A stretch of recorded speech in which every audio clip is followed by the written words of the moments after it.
National Security Advisor Tony Shaffer, along with senior fellow at the America First Policy Institute and author of The Iran House: Tales of Revolution, Persecution, War, and Intrigue, Kenneth Timmerman. Gentlemen, great to be with you both this morning. Kenneth, I want to start with you. So today marks the 60-day deadline for President Trump to go to Congress and get support for the war with Iran. However, Secretary of War Pete Hegseth, he is saying that due to the ceasefire between the U.S. and Iran, that this actually extends the war powers deadline, and it comes as Iran is expected to hand over a revised peace proposal to Pakistani mediators. But I want to get your take on this. I mean, do you think that that proposal, Kenneth, will be any different than things that they put forth previously? I don't. Thanks for having me on, Tracy. I don't think it's going to be any different. We know from what the Iranians themselves are saying that they have made zero significant concessions. They do not want to discuss their nuclear program. They continue to claim that they have a natural right to enrich uranium, despite the fact that they have violated the Non-Proliferation Treaty and have zero rights to nuclear technology under that treaty. I think that we are going back to war. And by the way, it's the way I count it, from February 28th is the 62nd day, but that's immaterial. The War Powers Act is going to be a technical discussion, a political discussion. But I think we're going back to war because we are not seeing any significant concessions on the part of the Iranians. War is about breaking the will of the enemy to fight, and clearly we have not done that yet. Yeah, and during yesterday's military briefing, according to Axios, CENTCOM laid out a three-part plan for a short but powerful wave of strikes in Iran, including targeting their infrastructure, taking over the Strait of Hormuz, and opening it to commercial shipping, or a special forces operation in order to secure Iran's stockpile of uranium. Colonel, what do you think is the best option here? I think the best option is to take over the stockpile of oil. I mean, we got to get the oil thing going. At this point, the Iranians are within 3 to 5 days of catastrophic failure of their ability to pull oil out of the ground. All these wellheads are going to basically catastrophically fail or be shut down because they have no place to put oil at this point.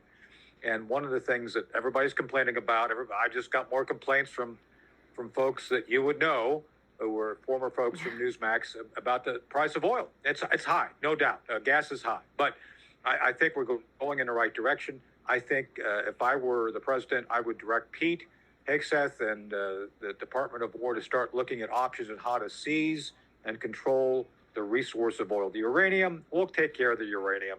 They're not going to be able to do anything. We've already struck their holdings. And I think we want to verify, we want to see the material itself. We want to verify who helped them. I have some suspicions the North Koreans were helping them develop these fissile material. So these things all can be done, but the oil issue, the Strait of Hormuz, needs to be the thing that we most focus on quickly. Yeah, and you know, President Trump, he talked to our Greta Van Susteren yesterday over the phone, and he said that, you know, he really feels the success of our military thus far, that is, if I can speak, has been really great. Listen. But looking at the Iran war, haven't you already won? I mean, isn't it? I mean, we've already won. More, we've already won, but I want to win by a bigger margin. But we have destroyed their Navy, destroyed their Air Force, destroyed all of their, if you look at their anti-aircraft equipment, their radar equipment, their leadership is destroyed. We've destroyed everything. If we leave right now, it would take them 20 years to rebuild if they ever could rebuild. But it's actually not good enough. We have to have guarantees they will never have a nuclear weapon. Kenneth, do you agree with the president? Have we won this already? Look, I beg to differ with the president. We have not won the war because we have not broken the will of the Iranian regime to fight. That is really the bottom line. Yes, it will take them 20 years to reconstitute. He's absolutely right about that. But look at where they were 20 years ago. They were already a threat at that point.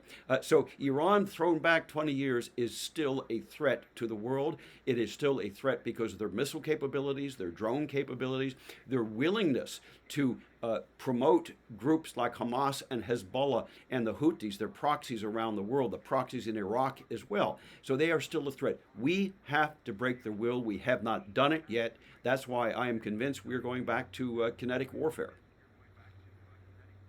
Yeah, Tony, I want to go back to Strait of Hormuz. CENTCOM also stating that as of yesterday, 44 commercial vessels have been instructed to turn around and return to port, attempting to breach the blockade. And President Trump, while speaking to reporters yesterday, had this to say about further peace talks. I always like face-to-face. I consider it better. But when you have to fly 18 hours every time you want to have a meeting, and you know what the meeting's all about, and you know they're going to give you a piece of paper that you don't like before you even leave. It's ridiculous. They've come a long way. The question is whether or not they're going to go far enough. Yeah, and Tony, how do you see this? I mean, is Iran really just kicking the can down the road here? Oh, they are. And Ken is correct. Their political will has not been broken. And I think this is where we have to do some things to remind them. I'm not for a full return to another set of combat operations to the scope we did before, but I am for what I would call shaping operations to seize centers of gravity or key terrain. And obviously, I think the global blockade, we're hurting Russia, we're hurting Iranian ships and preventing them, the Iranian ships, from getting to their main customer, China. And I'd like to believe China's going to put some pressure on Iran to resolve this as well. But at this point, we dare not show weakness. We dare not blink. I think that we have to continue on the path of strong military action if necessary, and very clear resolve regarding diplomacy. But we have to get them to blink, and if they don't, we need to take control of their resources and do the right thing for the Iranian people.